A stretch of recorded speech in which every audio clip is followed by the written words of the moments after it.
네, 원로에게 듣는다. 오늘은 박찬정 변호사 모셨습니다. 어서 오십시오. 어서 오십시오. 뭐 변호사님 워낙 그 탁월한 정치 법률가시니까. 법률 실무가지 이론가가 아니고 학자가 아니니까. 그 실무적 감각으로 한 말씀 해주세요. 다만 이 현행헌법은 이 87년 6.29 후에 직선제 개헌을 만들 때 제1야당 정책의장 간사로서 내 손을 거쳤다. 그것에 대한 자부심은 있죠. 알겠습니다. 국회법 개정안의 강제성 여부를 둘러싸고 위헌 논란까지 있는데요. 좀 속 시원하게 딱 해명 좀 해주세요. 정리. 위헌이다. 위헌이다. 그 종전에 국회법 개정 전에는 대통령령 등 정부 입법 그 시행령이 모법의 취지와 내용에 부합하지 않을 때는 국회가 해당 중앙기관장에게 장관이나 총리가 되겠죠. 경우에 따라서는 대통령도 되고 에게 이를 통보한다. 부합하지 않는 게 이런 게 있다. 통보한다. 그러면 그대들은 그것을 어떻게 할 것인지 실천 계획을 세워서 보고하라. 그러니까 그 자체로는 강제성이 전혀 없지요. 이게 잘못된 것이니까 알고 이걸 어떻게 하는지 계획을 세워서 보고하라. 그 재량권을 준 것이지요. 안 해도 그만이니까. 그런데 이번에 개정은 부합하지 않을 때는 수정 변경을 요구하고 그것을 처리하고 그리고 그 결과를 보고하라. 이게 완전히 강제성이 있는 것인데 이걸 두고 예를 들면 이제 새누리당의 협상 주체들 원내대표나 여기에서는 그렇게 해도 행정부가 그걸 안 고치면 그만이고 이걸 강제할 방법이 없다. 그런데 위헌 법률을 그대로 두고 이게 실제로 실효성이 없으니까 괜찮다고 하는 건 무책임한 것이 현재는 여대 야소지만은 여소야대가 될 때도 있고 또 정권이 변동이 왔을 때 그 위헌인 내용을 그대로 뒀을 때 유불리라고 하는 게 언제 어떻게 뒤바뀔지도 모르고 그리고 국가의 기본 법을 해석하는 데 있어서 뭐 위헌이지만은 이게 별 탈이 없을 것이다. 이런 사고방식 자체가 대단히 잘못된 것이다. 그렇군요. 그리고 그 문장이 수정 변경을 요구하고 이를 처리한 후에 보고하라고 하는 그 문맥이 강제성이 없다 이러면 우리나라 그 국어 국문학회 자문을 받아야지. 이게 웃음거리가 되는 것이죠. 그러면 누가 봐도 그거는 지금 여야가 만나서 이거 강제성 없다라고 선언을 해도 그건 안 되는 얘기네요. 안 되는 일이고 지금 야당이 강제성이 없다고 할 리가 없지요. 그러니까 이걸 해결하는 방법은 국회로서 해결하는 방법은 이게 다시 그 모법을 지금 문제된 것은 세월호 특별법 아닙니까? 예를 들자면 세월호 특별법의 시행령에서 조사위 제1과장을 예를 들면 이 검찰청의 서기관급 사람을 안치겠다고 하는데 그게 이제 유족들과 야당이 반대를 하니까 그러면 이 국회가 모법을 개정을 해가지고 세월호 특별법을 개정해서 세월호 특별법을 예를 들면 세월호 특별법에서 조사위는 이렇게 구성을 하며 조사과장은 이렇게 임명한다 하는 구체적으로 다 해버리면 그게 그만이지요. 그렇군요. 그런 방법이 있는데 근데 야당은 이제 국회법 개정을 했으니 차제에 그동안 문제가 됐던 시행령도 다 고치겠다고 지금 막 들고 다 고친다고 해가지고 그 해당 상임위원회에서 이제 수정 변경을 요구해야 되는데 거기 현재 새누리당이 잔뜩 숫자가 많은데 그 현재 여대 야소니까 현실적으로는 가능한 얘기가 실질적으로는 아니죠. 가능하지 않다 이거지요. 그렇다면 이제 여야 협상으로 해결할 방법은 협상을 해봐야 위헌 아닌 것으로 협상할 수는 없잖아요. 그렇군요. 이 협상에 한계가 있어요. 그러면 대통령이 거부권 행사를 해야 됩니다. 대통령이 이제 거부권 행사인데 다만 대통령만은 거부권을 행사하기 전에 여야 대표들을 불러 모아가지고 왜 이래야 되는가 하면 대통령 헌법 66조에 행정부 수반인 동시에 국가 원수로서 헌법 수호의 최고 책임자 7자가 있어. 헌법에 헌법 수호의 최고 책임자다. 그러니까 헌법 수호를 위한 포괄적 책임을 지고 있으니까 그 박근혜 대통령에게 위헌이라고 했거든요. 그러면 여야 대표들 불러가 이렇게 해서 위헌이 틀림없다. 그런데도 그대들이 계속 이걸 안 고치면 나는 거부권 행사할 수밖에 없으니 이게 여야가 타협을 하자. 그럼 세월호 특별법이 문제되면 그러면 시행령에서 그 부분을 고치겠다고 한다라든지 대통령이 아예 세월호 특별법과 관련해서 구체적으로 양보를 공언하면 이번에 이 파동에는 박근혜 대통령이 자초한 면이 있거든요. 세월호 특별법을 꼭 그렇게 만들어야 하느냐, 그 시행령에서. 이것은 그렇게 되면 말하자면 결자 해지가 되는 거네요. 결자 해지하라, 그지? 결자 해지. 그러면서 위헌 소지도 없애고. 유연한 모습을 보여야 되는데 하나 유감인 것은 이 뭐 밤중에 이 얘기하기는 안 됐습니다만은 헤르스입니까? 메르스입니까? 메르스 때문에 다 골치 아프게 돼 있는데 이번에도 박 대통령이 수석 비서관들을 앞에서 이거 위헌이라고 그러고 이래서 아주 환한 표정을 지었는데 저는 이게 국가원수 헌법수호 최고 책임자라는 인식이 있다 그러면 그런 식으로 의견을 표명하면 안 되지요. 국민 앞에 나서서? 기자회견을 해야지요. 해가지고 내 의견은 이렇다 그러면 젊은 기자들이 질문이 올 거 아닙니까? 그럼 거기에서 충분히 이렇게 하면 국민 상당수도 대통령의 의중을 이게 이해할 수도 있게 되고 거기에 여야가 접점을 찾을 수도 있고 이 단계에서 세월호 특별법 시행령에 그 조사 과정이 문제된다면 그걸 가령 양보한다고 해서 대통령이 체면이 깎입니까? 그러니까요. 체면 깎이는 일이 아니에요. 그러니까 이거는 뭐 법률가로서는 이거는 위헌이고 따라서 대통령은 헌법의 수호자로서 국가원수로서 헌법 수호의 최고 책임자. 이 위헌 소지가 있는 법을 받아들일 수 없다고 하는 사실을 정치권의 그 여야 지도자들한테 설명도 하고 또 국민들한테 설명도 하고 그래서 타협을 유도하는데 안 되면 거부권 행사가 불가피하다. 거부권 행사해야죠. 그렇게 말씀하시는 거네요. 거부권 행사할 수밖에 없죠. 그러니까 위헌 상태인 법을 그냥 두고 국가를 운영할 수는 없지 않느냐 이 말이죠. 그렇죠. 이 법을 둬도 실효성 없으니까 넘어갑시다. 이렇게 할 수 있는 일이 아니다. 법이라고 하는 것은. 잘못됐으면 거부권 행사 안 하면 이제 헌법에 이게 왜 위헌인가 하면 헌법에 국회가 이게 모법을 위배했다라고 하더라도 함부로 지시 명령해서 수정 요구할 수 없도록 된 것이 이 경우의 해결 방법을 헌법에 규정을 해놨어요. 알겠습니다. 대법원이 모법 위반된 시행령 대법원 그다음에 헌법재판소 권한쟁의 심판 이 두 가지 방법으로 바로잡도록 해놨기 때문에 그 국회의원들이 함부로 요구하고 이렇게 해서 할 일이 아니다 그지. 그러니까 이 문제를 두고 사법 3권 분립에 있어서 이렇게 해도 되느냐 하는 그것은 헌법 체제 근본 문제니까 그건 다음에 축적해서 논의를 해야지 현행 헌법상으로는 이거 위헌이 분명하고 그 해결 방법은 헌법에 규정이 돼 있다. 그 규정을 따라야 된다. 그 새누리당 일각에서 이 친박계가 이 사태의 책임을 물어서 유승민 원내대표 사퇴론을 제기하고 있는데 그 점은 어떻게 보세요? 저는 이번에 말이죠. 박 대통령이 이 위헌 얘기하기에는 뒷심이 좀 약해요. 좀 뒤가 허하다. 왜 그런가 하면 제가 보기엔 대통령이 이 현직 의원을 이 정무특보로 임명한 거 그 위헌이에요. 그것도 잘못된 그러니까 거야. 저 같은 사람 입장에서 보면 대통령이 먼저 그러한 위헌을 한 인사를 운영을 해놔놓고 그다음에 이쪽이 불리한 것에 대해서 야당과 그다음에 여당 일부가 합의해서 그 위헌이 범죄를 만들어서 이게 진노하는 거 이게 뒷심이 약하다 이거죠.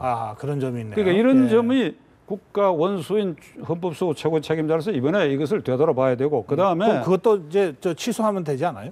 취소해야지요. 당연히 취소해야지요. 그리고 그걸 받아들이는 국회의원들 나는 그 사람들 양식도 문제야. 세 사람. 자, 그건 그렇고 이번에 이 청와대가 이 유승민 대표 또는 김무성 대표하고 이게 소통이 잘 안 됐다.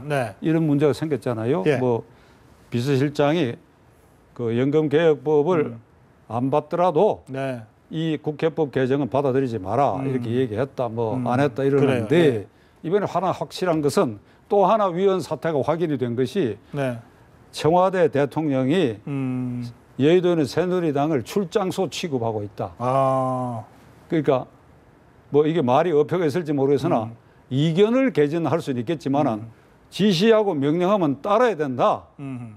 왜 안 따라갖고 이렇게 시끄럽게 하느냐 한다면 그게 당대표는 원내대표한테 지시를 하면 그 사람들은 그러면 160명 국회의원들의 자율권은 어찌 되느냐. 근데 그게 지시라고 해야 될까요? 아니면 당청 간의 협의라고 해야 될까요? 실질적 지시지, 실질적 지시. 그러면 지시를 그러니까 이제 안 받은 거네요, 유승민 대표가. 고박사께서 그걸 물으니까 이거는 이 법이 내가 위원회라고 단정하는 것보다는 예. 위원회 소지가 있는 일이 계속되고 있다. 위원회 소지.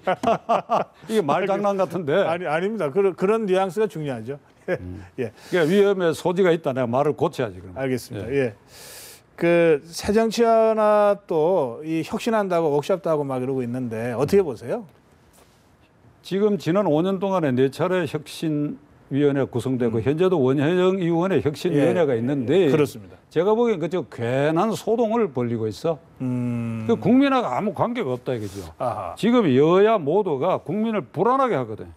네. 그러면 정치라는 게 말이죠. 대통령, 국회의원, 정당들이 국민을 편안하게 해줘야 될 거 아니에요. 네.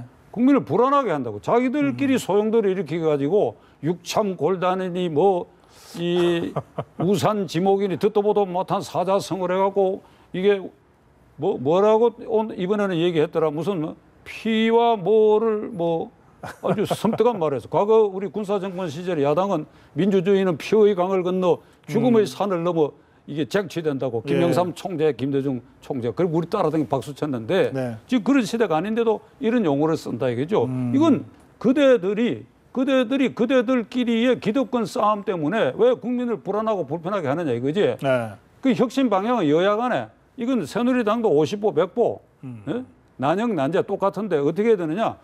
이게 국회법 그 위헌 개정 소동도 결국은 국회의원들이 자율권 행사를 원초적으로 말살한 데서 비롯된 것이다. 네. 300명 국회의원이 각각 제 생각을 그대로 토로하고 한다 한다면 이런 전투장이 안 된다 이거죠. 지금은 여야가 딱 전투장이 돼가 네. 국회의원들이 그 두 정당의 부속품으로 전락시켜 놨다 이거죠. 그러면요. 그러니까 이게 모든 혁신의 기본은 국회를 국회답게 그것은 국회의원이 자율권을 갖도록 헌법 46조 국가이익을 우선하여 양심에 따라 직무를 행한다라고 하니 자율권을 말살을 당사자들과 우리 국민들도 무덤덤하게 보고 있어요.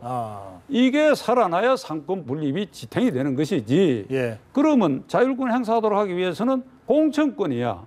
이게 미국식으로 오픈 프라이머리. 현지의 국민과 당원들에게 공천권이 주어진다고 한다면 네.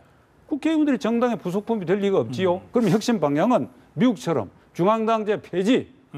중앙당은 정책 개발 공급하는 기관으로 거기에 당 대표는 이거 다 필요 없고 원내 중심 당으로 그리고 공천은 하방. 이러면 간단한 건데 뭐가 그리 어려워서 무슨 김상곤 교육감 지낸 사람이 위원장이 돼가지고 어려운 말을 써가면서 혁신위원을 또 선정하는데 시간을 혁신위원을 왜 선정을 해? 고성국 박사 이 프로에서 나온 그 얘기 전부 종합하면 혁신안이 다 나와 있는데 간단하게 될 일을 왜 복잡하게 하고 국민을 불안하게 하고 알겠습니다. 지난 1년 동안 말이죠. 예. 이 얘기 나온 김에 그러세요. 말씀 다 하세요. 지난 1년 동안에 우선 새정치연합, 새누리당과 마찬가지예요. 질적으로는. 네. 뭘 했습니까? 처음에 김한길, 안철수 체제. 그러니까 김한길 대표가 이렇게 얘기했죠. 이 대표되고 나서는 파부침주, 그것도 어려운 말로. 그러니까 배가 항해를 출항해가지고 밥거리 머리 솥을 저 바다 중간에 가면 깨트려 부셔버리고 배도 침몰시킬 각오다, 죽을 각오다 이거죠. 테러를 차단하고 배수진 지금 뭐 해보겠다. 그랬더니 석 달 만에 파부침주 됐어. 그래요. 석 달 만에 체제 들어서고 그다음에 문재인 체제 들어섰어. 그러면 1년 12달 그 사이에 당 부시고 하는데 골몰했지 민생 돌본 일이 있느냐 이거지요. 그러다가 느닷없이 국회법 개정 같은 걸 가지고 세월호 유가족들 압력을 받아가지고 이렇게 이게 위헌 사태를 가지고 콩나라 판나라 싸우게끔 돼 있다. 그 점은 이 새누리당도 마찬가지죠. 작년 전당대회에서 양 자기들끼리 싸우고 그러면 자 국회와 정당은 누구를 위해서 존재하느냐? 이 시기점에서는 국민을 위해서 존재하는 거 아니다 이거야. 아하. 그렇지 않습니까? 아니 고 선생 어찌 생각하세요? 글쎄요. 지금 정치권이 국민들한테 불신받는 게 다 이유가 있겠죠. 국회의원 개개인 300명이 그중에는 저하고 절친한 사람들도 많아요. 다 그런 건 아니지만은 지금 야당에 예를 들지만은 이 새누리당도 마찬가지고 그들의 머리에 이게 민심을 어떻게 내가 받아들여 가지고 법안을 어떻게 만들고 그러한 이 진정성을 가진 사람이 과연 몇 명이나 있겠느냐. 네. 후원금 챙기고 그다음에 국회의원 이 여러 이득 그 향유하고 그다음에 외유할 국리하고 이제 선거 1년 남았으니까 어떻게 하면 공천 받느냐에 몰두하고 네. 이 국민하고 관계가 없다 이거야. 그래도 열심히 하는 의원들이 또 있으니까 격려도 그래서 해주셔야죠. 공천권이라도 하방해 놓으면 거기에 돌아다니지 않겠느냐. 그 민심 무서운 걸 알게 되고 오늘인가요? 그 손학규 전 대표요. 정계은퇴해서 지금 강진 토굴에 있는데 어쨌든 이 손학규 전 대표가 대구의 김부겸 전 의원을 만난 모양이에요. 김 누구요? 김부겸. 예. 사실 천정배 의원이 탈당해서 이제 할 때도 당 밖에 이제 천정배, 손학규, 김부겸 김부겸 의원은 당 밖에 있는 사람은 아니지만 이렇게 좀 전체적으로 야권의 그 제목들이니까 좀 전부 이제 다시 좀 힘을 합쳐야 될 때가 아니냐 이런 얘기들이 있었거든요. 그 모임이 좀 의미가 있을까요? 손학규 전 대표는 저하고도 잘 알고 네. 다 같은 학교를 나온 동창들인데 네. 그 포엇을 아주 잘 한 것 같아. 아 그래요? 그 1년도 안 돼갖고 지금 이게 콜 하잖아요. 그렇죠. 예. 1년도 안 돼가. 네. 아주 선견지명이 있는데 뭐 제가 이 공개적으로 권고한다 그러면 움직이지 말아야지. 아하. 대통령 선거 2년 반 남았으니까 앞으로 계속해서 한 2년 동안 그 사람 손이 안 닿는 곳에 좀 가 있어야지. 거기 여러 가지 계산이 있어. 이게 그래요? 호남 지역에 강진 토굴에 네. 이게 손 안 닿는. 대한민국이 좁으니까 손 안 닿는데 중국 같은 거이 가능한데. 그러나 한 2년 동안 네. 이 박테리아처럼 스물스물 정치에 대한 곰팡이처럼 뭐가 이제 끼어온다 이런 말 하는데 그런 것도 내가 보기에 좀 더 찐득하게 나는 더 관심 없다. 이 발효 기간을 더 나 같으면 그렇게 하겠어. 좀 더 숙성시켜라. 그렇지. 그래갖고 기회를 놓치더라도 2판 4판이니까 한 마지막 순간까지 네. 그 속으로 너 어디 보자. 너희들 어떻게 하는지. 그러니까 한 번의 기회는 더 있다 이런 말씀이신가요? 있을 수가 있는데 지금 내가 보기에 본인이 자청해서 만나고 이러다 그러면 내가 보기에 저게 실책인데. 그렇군요. 예. 이게 우리나라 정치는 좀 찐득하고 이게 없어. 모두 조급해가지고. 예. 그런가 하면 여권 쪽에는 오세훈 전 시장이나 김문수 전 지사가 내년 총선에 출마한다 이런 얘기들이 많습니다. 좀 활성화될까요? 그런 사람들이 이제 대거 정치권에 들어오면? 그 경쟁자가 많아야 돼요. 예. 경쟁자가 많아서 국민들 눈에 많은 경쟁자 중에 대통령 적격자를 고를 수 있는 시스템이 돼야 되는데 지금은 굉장히 이게 출구가 도입부가 한정돼 있어. 새 정치에 나오면 새누리당 당내 투쟁을 통해서 대통령 후보가 되기 때문에 내가 좀 외람된 얘기입니다만은 정말 대통령 적격자가 나오기 어렵게 돼 있다고. 또 이 두 정당이 지역 패권 정당이가 아닙니까? 불편한 진실이지만은 경상도 전라도 딱 나눠져 있단 말이죠. 이런 알겠습니다. 패권 구도 때문에 좋은 대통령을 고르기 어려운데 그러나 많은 사람들이 경쟁을 해야 돼요. 오늘 하는데 그 김문수 전 지사 얘기 한마디 할까요? 아니 시간이 다 돼서 다음에 와서 하시죠. 예. 오늘 결론을요. 여야가 혁신하려면 담담 타타 열심히 봐라 이렇게 해도 될까요? 아니 그렇게보다도 고성국 박사 초치해서 얘기 들어라 이러면 다 끝나는 거지. 예, 그냥 제가 농담으로 마무리하게 됐네요. 농담 아니에요. 예, 말씀 잘 들었습니다. 그러니까 들으신 데 가서 얘기하면 될 거 아니에요. 예, 고맙습니다. 예. 예, 담담 타타 오늘 순서 여기서 마무리하겠습니다. 내일 다시 뵙겠습니다. 고맙습니다.